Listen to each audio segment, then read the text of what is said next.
Newton's Law of Cooling. Part 1.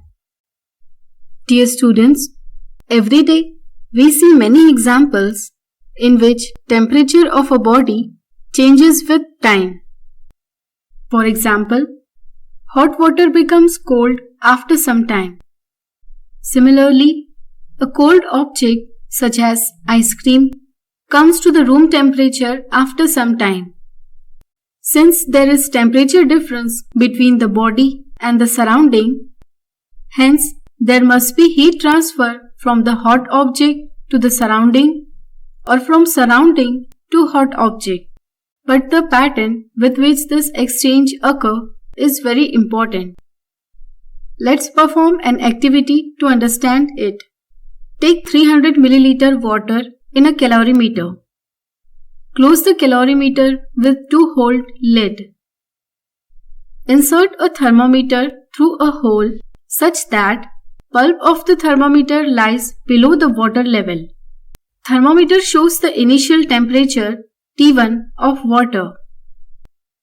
Temperature can be taken as the temperature of the surrounding. Now, heat the water till the temperature rises to some sufficient value above room temperature. Now stop heating the water. Start stirring water gently. Take a stopwatch and measure the temperature at regular intervals, say after 1 minute each. Continue doing this till the temperature reaches nearly 5 degrees Celsius greater than T1. Plot a graph of change in temperature delta T with respect to time.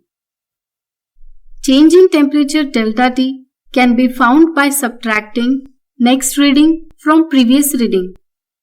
If you perform this activity, you will get graph like this.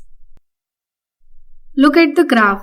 You can observe that the value of delta T is decreasing rapidly in the initial intervals, then it becomes smooth. Why this happens? This happens because there is large difference between the temperature of water and temperature of surrounding, that is delta T. That's why heat transfer is rapid.